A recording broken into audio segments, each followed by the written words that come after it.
नमस्कार. मी चिंतामणी सहस्रवते. रागरंग.com या यूट्यूब वाहिनीवर आपलं सहर्ष स्वागत आहे. लोकनेते पद्मभूषण वसंतराव दादा पाटील यांची 13 नोव्हेंबर ही जयंती. या निमित्तानं दादांच्या जयंतीच्या निमित्तानं मी एक पत्रकार म्हणून जेव्हा पत्रकारितेच्या क्षेत्रात प्रवेश केला त्यावेळच्या त्यांच्याबरोबर जे काही माझा संपर्क आला काही प्रसंगामध्ये, त्यावेळच्या ज्या काही आठवणी आहेत त्या मी आज आपल्यासमोर या निमित्तानं मांडणार आहे. दादांच्या जयंतीच्या निमित्तानं मांडणार आहे. काही अशा थोड्या अशा वेगवेगळ्या अशा पद्धतीच्या आठवणी आहेत, वेगवेगळ्या ठिकाणच्या आहेत. त्यातली पहिली आठवण आहे माझी ती आपल्या सांगली जवळच्या नांद्रे गावातल्या एका सभेची. नांद्रे गावामध्ये सकाळच्या वेळेला साधारण 10-10:30च्या दरम्यान सभा होती आणि दादा त्या सभेला उपस्थित होते. दादा सभेला येणार म्हणल्यावरती सभेला प्रचंड गर्दी झालेली होती. शेतकरी वर्ग प्रामुख्यानं मोठ्या संख्येनं उपस्थित होता. नुसतं नांद्रच नव्हे तर शेजारचं अगदी पदमाळ, कर्नाळ इथपासून ते अगदी तासगाव तालुक्यातले सुद्धा अनेक शेतकरी आणि अनेक तरुण लोक त्या सभेसाठी उपस्थित होते. दादा सभेच्या व्यासपीठावरती आले त्यावेळेला ते थकलेले होते, त्यामुळं त्यांना बसायकरता व्यासपीठावरती नेहमी खुर्ची ठेवली जायची. त्या साधारणपणे 3-4 वर्षामध्ये ते खुर्चीवर बसले आणि त्यांच्या नेहमीच्या स्टाईलनं त्यांनी एक कंगवा घेतला आपल्या त्या स्वीय सहायकांकडनं आणि पहिल्यांदा त्यांनी असे केस व्यवस्थित केले. मग सगळ्यांची आधी प्रास्ताविक भाषणं झाली, हे सगळे झाली. पण ती सगळी भाषणं सुरू असताना दादांचं सगळीकडे अगदी बारकाईनं लक्ष होतं. म्हणजे सभेत समोर कोण कोण बसलेले आहेत, व्यासपीठावर कोण कोण बसलेत, अगदी मागं वळून सुद्धा दादा असं बघत होते. आणि प्रत्यक्ष जेव्हा आता आदरणीय दादा बोलतील असं म्हणून जाहीर झालं तेव्हा दादांनी व्यासपीठावर बसलेल्या बहुसंख्य जवळजवळ सगळ्या लोकांची नावं घेतली. सगळ्यांना ते ओळखत होते, हे पण विशेष आहे. दादांची आपल्याला माहिती आहे की स्मरणशक्ती अतिशय तीव्र होती. ते एकदा एक माणूस भेटला की ते कधी विसरायचे नाही. त्यामुळं समोर बसलेल्या पहिल्या 2-3 रांगातले लोक सुद्धा त्यांनी त्यांची नावं घेतली, व्यासपीठावरची सुद्धा नावं घेतली आणि त्यानंतर शेतकऱ्यांच्या बरोबर एक साधा संवाद केला. दादा कधी फार मोठं फरडं भाषण कधी करायचे नाहीत सभेमध्ये. अगदी साधा संवाद असायचा त्यांचा. अगदी साध्या गोष्टी म्हणजे शेतीच्या, पाण्याच्या, ऊस लागवडीच्या किंवा पिकांच्या अशाच ते बोलायचे. घरगुती पद्धतीने लोकांशी संवाद साधायचे. दुसरी दादांची माझी आठवण अशी आहे की एका इंग्रजी नियतकालिकामध्ये म्हणजे मासिकामध्ये एक कव्हर स्टोरी आली. ही साधारणपणे 1987च्या आसपासची घटना आहे आणि ती कव्हर स्टोरी आलेली होती आणि त्या कव्हर स्टोरीमध्ये असं म्हणलेलं होतं की स्वतः वसंतदादा पाटील, ब्रह्मानंद रेड्डी माजी केंद्रीय गृहमंत्री आणि डॉक्टर शंकर दयाळ शर्मा हे काँग्रेसचे ज्येष्ठ नेते, हे तत्कालीन काँग्रेसचे जे अध्यक्ष आणि काँग्रेसचे प्रमुख नेते होते माजी पंतप्रधान राजीव गांधी यांच्या विरुद्ध काँग्रेसमध्येच बंडाची तयारी करतायत, अशा स्वरूपाची ती कव्हर स्टोरी होती. मला संपादकांचा फोन आला. मी तेव्हा सकाळमध्ये काम करत होतो आणि वार्ताहर म्हणून सकाळमध्ये मी नुकताच तसा एक 2-3 वर्षच काम करायला सुरुवात केली ती. मला संपादकांचा फोन आला की दादा सांगलीमध्ये आहेत, तर या कव्हर स्टोरीबद्दल तुम्ही दादांची प्रतिक्रिया घ्या जाऊन. मी तसा थोडासा घाबरलो होतो. आता दादांसारख्या माणसांना जाऊन भेटायचं, नेत्याला जाऊन एवढ्या मोठ्या, आणि माझ्यासारख्या एका नवख्या पत्रकारानं त्यांना ह्या संदर्भात प्रश्न विचारायचा, मी थोडासा घाबरलो होतो. पण मी गेलो गेस्ट हाऊसवरती. म्हणजे कारखान्याचं सांगली साखर कारखाना म्हणजे आजच्या वसंतदादा साखर कारखान्याचं आतलं गेस्ट हाऊस. तेव्हा दादा आले की तिथं त्यांचा मुक्काम असायचा. त्यांची खुर्ची सुद्धा एक ठरलेली होती अशी, या खुर्चीवर ते कायम बसायचे तिथं. मग मी तिथं गेलो तर नेहमीप्रमाणे दादांच्या भोवती सगळे लोक जमलेले होते. दादांच्या भोवती मी प्रत्येक वेळेला दादांना पाहिलेलं आहे, ते कधी एकटं पाहिलं नाही. दादांच्या भोवतीनं प्रचंड गर्दी असायची. सगळे लोक भेटायला यायचे. शेतकरी असायचे, कामगार असायचे, अनेक तरुण असायचे, वृद्ध असायचे आणि दादांना ते सगळ्या आपल्या समस्या सांगायचे. म्हणजे घरगुती अगदी समस्या सुद्धा दादांना ते सांगायचे आणि दादांनी त्याच्यामध्ये काहीतरी तोडगा काढावा किंवा हस्तक्षेप करावा, मध्यस्थी करावी अशी त्यांची अपेक्षा असायची. दादांचं एक वैशिष्ट्य असं होतं, सगळेच प्रश्न काही त्यांनी सगळे सोडवले असतील किंवा त्यांना सोडवता आले असंही आपल्याला म्हणता येणार नाही, परंतु ते प्रत्येकाचं म्हणणं ऐकून घ्यायचे. अगदी आस्थेनं ऐकून घ्यायचे. म्हणजे त्या व्यक्तीला इतकं समाधान वाटायचं की दादानी आपलं म्हणणं ऐकून घेतलं, ह्यातच त्याला पहिलं मोठं त्याचं दुखणं त्याचं बरं व्हायचं. म्हणजे आपण जसं म्हणतो की नाही, डॉक्टरनी आपलं म्हणणं ऐकून घेतलं की त्या पेशंटचं निम्मं दुखणं बरं होतंय. तसं दादांच्याकडे आलंय आणि दादांना आपण एखादी आपली समस्या सांगितली आणि त्यांनी ऐकून घेतली की लोक खुश व्हायचे. तर ते मी असं जाऊन शेजारी बसलो. मग दादा समोरच्यांशी काही बोलत होते वगैरे असं. शेजारी ज्येष्ठ नेते माजी आमदार धुळापांना नवले होते. तसंच दादांचे स्वीय सहाय्यक यशवंत हप्पे सुद्धा शेजारी उपस्थित होते त्यावेळेला. मग मी असं बसलो म्हणल्यावरती दादानी माझ्याकडे असं जरा बघितलं, म्हणजे मी बसल्यानंतर तिथं. मग मी जरा घाबरतच दादांना प्रश्न विचारला. म्हटलं, दादासाहेब, अशी एका इंग्रजी स्टोरी आलेली आहे एका इंग्रजी नियतकालिकामध्ये की तुम्ही ब्रह्मानंद रेड्डी आणि शंकरदयाळ शर्मा हे राजीव गांधींच्या विरुद्ध बंड करायला लागलेले आहेत काँग्रेस पक्षामधनं. दादानी एक क्षणभर शांत बसले, म्हणजे माझ्या प्रश्नावरती. ते काही त्यांनी प्रतिक्रिया दिली नाही आणि नंतर माझ्याकडे पुन्हा एकदा असं ते वळून बघितलं आणि म्हणले, अरे, आमचं काय वय आहे काय म्हणले आता हे बंड करायचं. एवढंच फक्त बोलले. त्यानंतर त्यांनी एक शब्द सुद्धा उच्चारला नाही. म्हणजे एवढं इतकं मोजकं दादा बोलायचे. दादा फार असं भरपूर बोलायचे असं काही नाही. त्या ठिकाणी मी आणखी काही माझ्या आठवणी आहेत तिथं. म्हणजे आतल्या गेस्ट हाऊसला जेव्हा दादा मुक्कामाला यायचे तेव्हा लोक वाटच बघत बसलेले असायचे की दादा केव्हा येतात आणि आपण केव्हा भेटतो. म्हणजे त्या साधारणपणे तारखा त्यांना कळायचे की दादा येणार आहेत सांगलीमध्ये. आणि त्यावेळेला ते राजस्थानच्या राज्यपाल पदाचा राजीनामा देऊन सुद्धा सांगलीमध्ये आले ते. त्यामुळं तसा त्यांना वेळ पण होता. असे काही लोक येऊन बसले ते. त्यात एक माणूस मला आठवतोय असा बसला होता येऊन. तरुण, साधारणपणे 30-35 वर्षाचा असेल तो.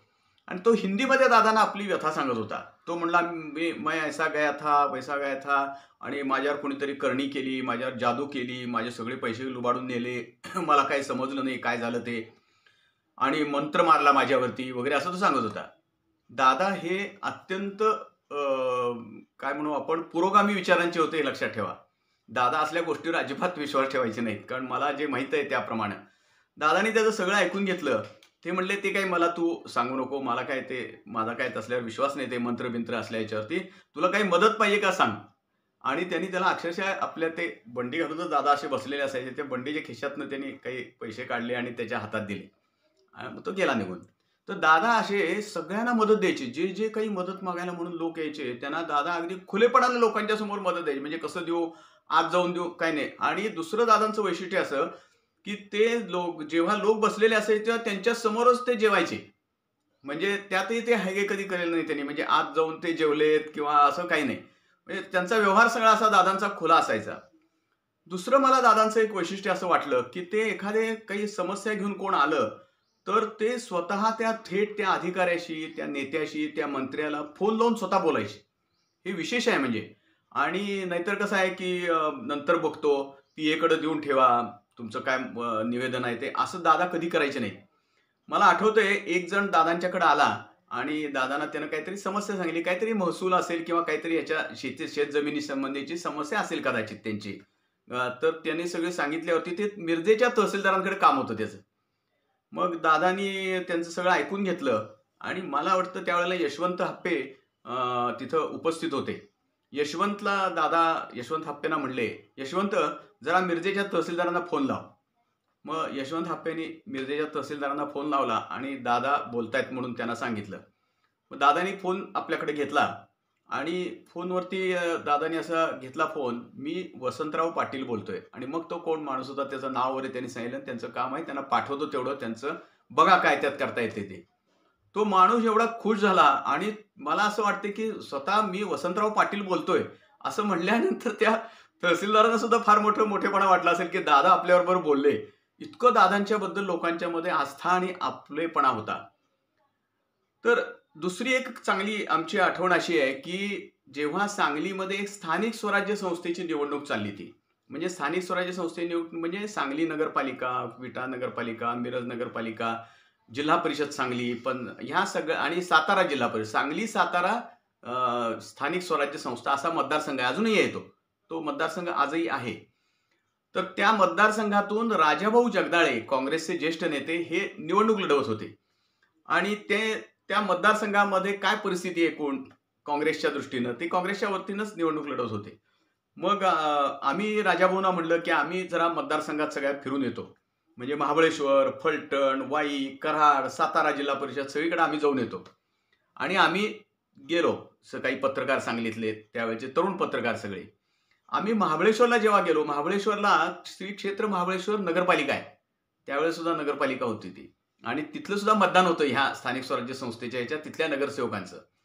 म्हणून आम्ही महाबळेश्वरला गेलो. महाबळेश्वरला गेल्यावर आम्हाला असं कळलं की दादा तिथं विश्रांतीसाठी आलेले आहेत.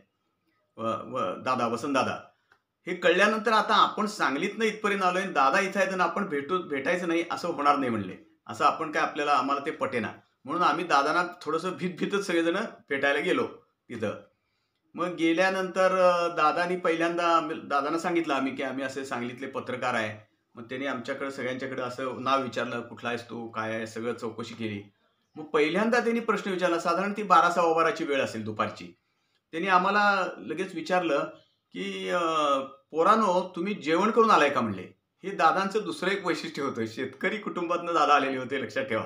त्यामुळं पहिल्यांदा जेवला असेल तर ठीक आहे, नाही तर जेवला नसेल तर त्याची जेवायची सोय करायची किंवा अगदी घरात सुद्धा जेवायला घालायचं. अशी जी एक पद्धत असते शेतकरी कुटुंबामध्ये, तो गुण दादांच्यामध्ये. ते केवढे मोठे नेते झाले तरी होता. जेव्हा मुंबईला सुद्धा लोक भेटायला जायचे दादांना. आज परिस्थिती खूप बदलली आहे. आज मुंबईला जायचं म्हणजे लोकांना खर्च करायला लागतो आणि तिथं कुठं राहायचं वगैरे प्रश्न येतो. पण दादांच्याकडे लोक जायचे किंवा अगदी लोकनेते राजाराम बापूंकडे सुद्धा लोक जायचे, राजाराम बापू पाटील यांच्याकडे सुद्धा मुंबईत. तेव्हा बापू असतील किंवा दादा असतील, त्या माणसाला पहिल्यांदा त्याची चौकशी करायची, त्याला जेवायला घालायचे आणि एवढंच नव्हे तर सांगलीला परत जायची, वाट खर्चाचे पैसे देऊन सुद्धा पाठवायचे. म्हणजे ही उलटी परिस्थिती होती त्यावेळेला. आता खूपच बदल झालाय तो, आता त्याबद्दल आपण काही फार बोलणार नाही. पण आम्ही गेल्यानंतर मग दादानी आमची सगळी चौकशी केली आणि आम्हाला म्हणले तुम्ही जेवलाय का पोरांनो. तर आम्ही आता दादांना कसं सांगायचं ना, आम्ही जेवलेलोच नव्हतो आम्ही खरं म्हणजे. तर ते म्हणले असं करा म्हणले, इथं काही सोय नाही माझ्याकडे, इथं आता मी जिथं राहतोय तिथं. त्यांनी एका माणसाला बोलवलं, त्यांचा कोणतरी एक हे होता, नोकर होता तिथं त्या बंगल्यावरती, म्हणजे ह्याच्यावरती. आणि त्याला सांगितलं की ह्या पोरांना घेऊन त्या हॉटेलमध्ये अमुक जा आणि त्याला सांगा त्या मालकाला ह्या पोरांना जेवायला घाला म्हणून तिथं. आणि मग आम्हाला म्हणले तुम्ही जेवा आणि परत या, मग आपण गप्पा मारूया म्हणले. मग आम्ही जेवलो, तिथं जाऊन गेलो परत दादांच्याकडं. मग दादानी आमच्याबरोबर मनमोकळ्या गप्पा मारल्या. एवढंच नव्हे तर आमच्याबरोबर फोटो पण काढले त्यांनी. आता ते फोटो आमच्याकडे नाही आहेत त्यावेळेचे खरं म्हणजे, तर पण त्यांनी प्रत्येकाबरोबर अगदी सगळ्या ग्रुप बरोबर उभारून वगैरे फोटो काढले. आम्हाला खूप भारी वाटलं. म्हणजे एवढा मोठा माणूस नेता हा, की आमच्यासारख्या नवीन पत्रकारांच्या बरोबर एवढं आस्थेनं आपुलकीनं सांगलीतनं आलेत म्हटल्यावरती तो बोलतो हा नेता, ह्याच्याबद्दल फार मोठं आम्हाला कौतुक वाटलं. दुसरी एक आठवण आहे माझी की तेव्हा महाराष्ट्रामध्ये शंकरराव चव्हाण मुख्यमंत्री होते. शंकरराव चव्हाणांचा मुख्यमंत्री म्हणून सुद्धा दरारा प्रचंड होता आणि दादांचे आणि त्यांचे काही फारसं जमत नव्हतं. म्हणजे वैचारिक दृष्ट्या अनेक मतभेद होते. सहकार क्षेत्राबद्दल होते, पाण्याच्या योजनांबद्दल मतभेद होते. आणि त्याच वेळेला दादांनी सांगलीमध्ये दादांच्या वाढदिवसानिमित्त त्यांच्या सगळ्या सहकाऱ्यांनी एक मोठा मेळावा आयोजित केला होता. तो छत्रपती शिवाजी स्टेडियमवर मेळावा झाला होता. त्या मेळाव्याला सुद्धा मी हजर होतो. तो मेळावा सुद्धा मी कव्हर केला होता सकाळचा वार्ताहर म्हणून. आणि ज्येष्ठ नेते शरद पवार त्यावेळेला नुकतेच काँग्रेसमध्ये आले, ते पुन्हा म्हणजे काँग्रेस एस मधून. आणि ते त्या मेळाव्याचं सगळं सूत्रसंचालन त्यावेळेला करत होते. हे मला चांगलं आठवतंय त्या मेळाव्यामध्ये. तर त्या मेळाव्याकरता म्हणून त्यांची सविस्तर मुलाखत घ्यायची आधी, ज्या दिवशी मेळावा होणार होता त्या दिवशी प्रसिद्ध करायची सकाळमध्ये, असं नियोजन होतं. म्हणून त्यावेळेचे कोल्हापूर सकाळचे आमचे संपादक अनंत दीक्षित खास सांगलीमध्ये आले. मी दादांची वेळ घेतली ती सांगलीमध्ये की त्यांच्या मुलाखतीसाठी म्हणून. आणि आम्ही मुलाखत घ्यायला आतल्या गेस्ट हाऊसवरती कारखान्यातल्या दादांच्याकडे गेलो. तर दादा प्रचंड व्यग्र होते. म्हणजे ही मेळाव्याची सगळी तयारी चालली होती. अनेक आमदार येणार होते, महाराष्ट्राच्या मंत्रिमंडळातले अनेक मंत्री येणार होते. प्रचंड राजकीय वादळ महाराष्ट्रात सुरू होतं दादांच्या ह्या मेळाव्यामुळं. म्हणजे दादांच्या या मेळाव्याचा परिणाम काय होणार राजकीय राज्यावरती, अशी सगळी वातावरण तयार झालेलं होतं. त्याच वेळेला या दरम्यानच्या काळातच, ह्या 8-10 दिवसाच्या काळातच शेतकरी संघटनेचे नेते शरद जोशी यांचा सुद्धा सांगलीत दौरा झालेला होता. त्यांचा पण एक मोठा मेळावा इथं सांगलीत झाला होता. तसंच शिवसेना प्रमुख बाळासाहेब ठाकरे यांचा सुद्धा एक मेळावा झाला होता आणि ते दोघांनीही दादांची भेट घेतली ती येऊन. म्हणजे दादांनी अजिबात अनुमान केला नाही म्हणजे बाळासाहेब ठाकरेंना कसं भेटू काय नाही. त्यांनी त्यांचीही भेट घेतली. त्यांच्याबरोबर बाळासाहेबही दादांना भेटायला आले ते, शरद जोशीही दादांना भेटायला आले ते. परंतु त्यावेळेला दादांच्या मनामध्ये शेतकरी संघटना स्थापन करायची असं चाललेलं होतं. कदाचित मग ते शरद जोशींच्या बरोबर चर्चा झाल्यानंतर सुद्धा असेल, मला माहित नाही. परंतु शेतकऱ्यांची एक व्यापक संघटना ही संपूर्ण महाराष्ट्रभर आणि नंतर देशभर सुद्धा त्याचा विस्तार वाढवायचा असं दादांच्या मनामध्ये होतं त्यावेळेला महेंद्रसिंग टिकैत हे शेतकरी संघटनेचे एक मोठे नेते होते उत्तर प्रदेशातले आणि त्यांचं पण आंदोलन उत्तर भारतामध्ये फार मोठ्या प्रमाणावर चाललं होतं आणि शेतकऱ्यांची चळवळ जोरात सुरू झाली ती शरद जोशींची महाराष्ट्रातही चालू होती त्यांच्या नेतृत्वाखाली. तर सांगण्याचा मुद्दा असा की मी आणि दीक्षित साहेब असे आम्ही मुलाखत घ्यायला दादांच्याकडे गेलो. मग आम्ही जवळजवळ आमची दादांची मुलाखत 2-3 तास चालली ती, जवळजवळ 4 तास चालली असेल. त्या मुलाखतीच्या वेळेला आमचे त्यावेळेचे सकाळचे फोटोग्राफर उदय देवळेकर आणि उल्हास देवळेकर हे दोघंही अगदी आमच्यासारखेच अगदी नवीन म्हणजे मुलंच होती, म्हणजे तरुण मुलं होती अगदी. त्यांनी तिथं दादांचे फोटो घ्यायकरता वेगवेगळे मुलाखतीच्या वेळेला असे कॅमेरे लावले ते आणि त्याच्याकरता छत्री बित्री असे सगळं सेट केलं. तर ते उदय आणि उल्हास असं ते सगळं देवळेकर असं ते सेट करत होते तेव्हा दादानी उदयला बोलून घेतलं जवळ आणि मला म्हणले, त्याला उदयला म्हणले की हे जे तू सगळे कॅमेरे वगैरे सगळे लावलेले आहेस, ही छत्री बित्री काय काय लावलेस, हे कुठं बनतंय म्हणले, हे कुठं तयार होतंय. मग त्यानं सांगितलं की असं असं बहुतेक सगळे हे जपानमध्ये कॅमेरे वगैरे होतात, हे होतात. मग त्याने उदयला विचारलं की आपण समजा महाराष्ट्रामध्ये किंवा अगदी सांगलीमध्ये सुद्धा अशा पद्धतीचे कॅमेरे किंवा बनवायचं जर ठरवलं तर करता येईल का आपल्याला, अशी त्याच्यावर त्यांनी चर्चा केली. म्हणजे एवढा मेळावा चाललाय, इकडं राजकीय गदारोळ सबंध महाराष्ट्रात चालू आहे, आम्ही मुलाखत घ्यायला आलोय, राजकीय विषयावरती चर्चा चालली आमची त्यांची दादांची, पण त्या ह्याच्यात गडबडीत सुद्धा ते विचारत होते की अशा पद्धतीचं आपण काही करता येईल का आपल्याला इथं. म्हणजे हा जो विचार आहे दादांचा की नाही हा अतिशय महत्वाचा आहे.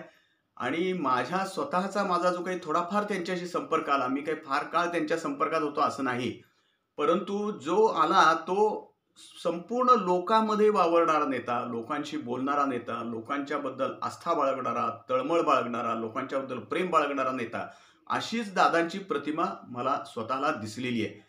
आणि दादांच्या ते फार मोठे सभा गाजवायचे नाहीत, सभेमध्ये फरडं भाषण केले दादांनी असं कधी दिसायचं नाही, पण जे बोलायचे ते अतिशय मोजकं बोलायचे, मुद्देसूद बोलायचे आणि तत्वतः म्हणजे तत्वज्ञान मांडायचे. तत्वज्ञान कुठलं तर शेतीचं तत्वज्ञान, साधं शेतकऱ्यांचं तत्वज्ञान, शेतकऱ्यांच्या प्रश्नाचं तत्वज्ञान हे त्यांच्या सभेने मांडायचे.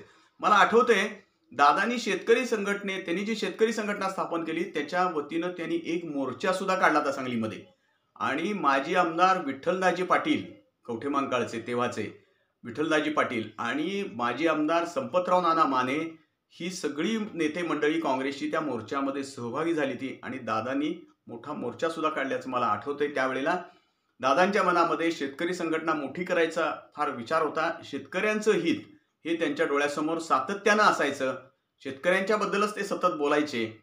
असे हे लोकनेते वसंतराव दादा पाटील. माझ्या ज्या काही त्यांच्या संपर्कात आलेलो मी होतो त्या काळातल्या माझ्या काही आठवणी या निमित्तानं आपल्यासमोर मी मांडल्या.